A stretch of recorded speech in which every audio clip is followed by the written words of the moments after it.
America may have declared her independence in 1776, but she still had to fight a war to win it. And then she had to build it. Not just on paper, but across land, rivers, forests, and frontiers. America's founding fathers gave us some of the most revered documents in history and created an experiment, a democratic republic that would endure for 250 years and become a global powerhouse. In our last episode, we followed the paper trail, the lives of the colonists and the records that quietly preserved the place of their dogs in early American society. Now, as the nation is forged and is expanding, we follow the builders and the dogs that went with them. The fight for independence didn't just shape a nation. It shaped the lives of the people living through it. War wasn't distant. It was close, personal, disruptive. Farms became supply lines. Cities became battlegrounds. And daily life was anything but stable. The original 13 colonies were now states, newly independent, but still fighting to survive. For the people living through it, this wasn't history. It was uncertainty. And in that uncertainty, dogs remained. Not as symbols, but as workers, protectors, and companions. They guarded homes, left vulnerable, traveled with soldiers and families alike, stayed close as everything else changed. Not every figure in the Revolution fit the image of order and discipline. Charles Lee, a general in the Continental Army, was known as much for his eccentric behavior as for his command. He preferred the company of dogs to people. Lee traveled with several of them, but one in particular stood out, Spado. Described by contemporaries as small, almost bear-like, Spado wasn't just a camp follower, he was part of Lee's daily life. He rode with him, ate near him, slept close enough that others noticed the smell of dogs clinging to the general himself. At one dinner, Lee even had Spado sit at the table, instructing him to offer a paw to shake hands with guests. And when Lee was captured by the British in 1776, one of his concerns wasn't strategy or rank, it was his dogs. He wrote asking that they be brought to him, saying he was in no greater need than their company. In a war defined by hierarchy, discipline, and command, Lee was an outlier, but his dogs weren't. They were there in the camps, in the movement, in the uncertainty, just like so many others, unnamed but always present. Because even in revolution, daily life doesn't disappear, it adapts, and so did the dogs. When the war ended in 1783, independence had been won, but the nation itself was still unfinished. Territories were organized, a government took shape, the capital moved from Philadelphia to Washington, D.C., a city still being built.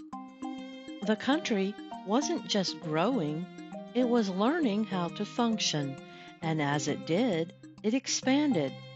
New states joined the Union, each one marking movement, north, south, and west. People didn't stay where they were, they moved into forests, across mountains, toward opportunity or necessity. And once again, they didn't go alone. Dogs moved with them, not in war camps this time, but in wagons, settlements, and new homesteads. They guarded property that didn't yet feel secure, helped hunt in unfamiliar land, stayed close as families carved lives out of wilderness. The role of the dog was shifting, still practical, still necessary, but now part of something more permanent. Unlike his predecessor, John Adams, who brought the first dogs, Juno and the aptly named Satan, to the president's house, Thomas Jefferson preferred a different approach. He didn't bring dogs to the new White House.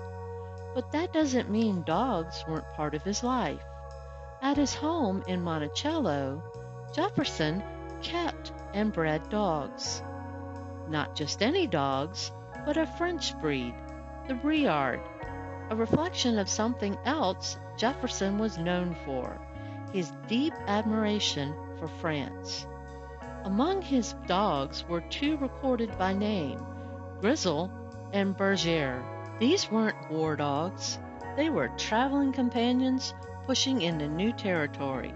They were part of something quieter, selection, breeding, intention. A sign that dogs in early America weren't just surviving alongside people anymore. They were being shaped, chosen, bred for purpose, preference, and identity, even as the nation itself was still figuring out its own. But Jefferson's connection to dogs didn't stop at Monticello.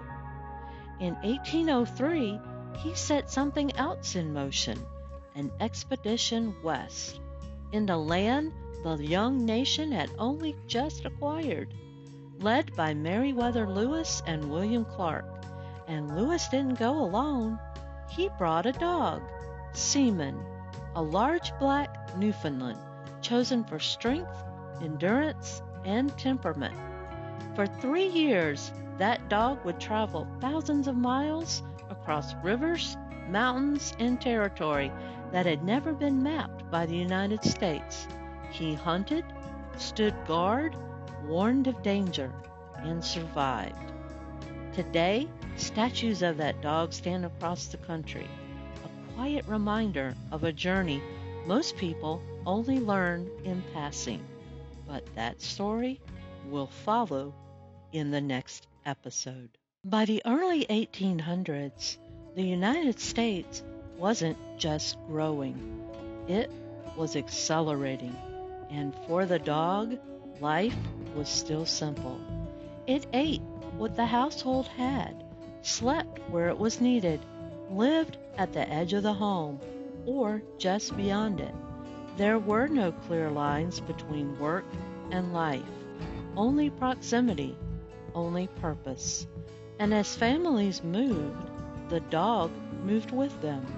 No leash, no routine, just instinct and loyalty. This was no longer a fragile new nation. It was a growing one, a dividing one, a nation expanding faster than it could fully understand itself. And through all of it, movement never stopped. Families continued west. Settlements pushed outward. New lives were built on land that was still unfamiliar and often contested. And once again, they didn't go alone. Dogs were there. They heard things first. Before a branch snapped, before a figure appeared, before danger had a name, the dog already knew. A shift in posture, a low growl, ears forward, stillness. On the frontier, that moment mattered. It can mean the difference between waking up and not waking up at all. On expanding frontiers, in new states, along rivers, trails, and early roads that would define the country's future. And as the landscape changed, so did the role of the dog. Not forward, but backward, back towards something older, something instinctive. The same survival systems that had carried dogs across the land bridge thousands of years before were being called on again, not as a single famous name, but as types that families relied on every day. Early American hounds, the foundation of what would become the American foxhound and coonhound lines. Cur dogs, versatile, tough, able to hunt, guard, and adapt. Dogs bred for function, for tracking, protection, and survival. They moved through dense forests, followed scent across miles, and stood watch at the edge of firelight. And while most of their individual names weren't recorded, we do have a glimpse into what people called them. Simple names, familiar names, names that echoed through cabins, camps, and early towns. Jack, Hunter, Duke, Scout, Sam, Molly, Sally, Lucy, Belle, Daisy. Not grand, not symbolic, just part of the household. Because by this point, dogs weren't just part of survival, they were part of life. And as the nation expanded, so did their place within it. In just a few decades, America had gone from a fragile new nation to a nation pushing forward faster than it could fully understand. New states, new territories, new questions about what this nation would become. But through all of it, one thing remained constant. Where people went, their dogs went with them. From war camps to unfinished cities to frontier cabins at the edge of the unknown, they were there. Not always recorded, not always remembered, but always present. And in the next chapter of this story, we follow one of those dogs, not in the background, but at the center of it. A dog who traveled thousands of miles across a country that was still being discovered. A dog named Seaman. Because as this nation was expanding, we were a pack. This is America 250, The Dogs. This has been episode 4.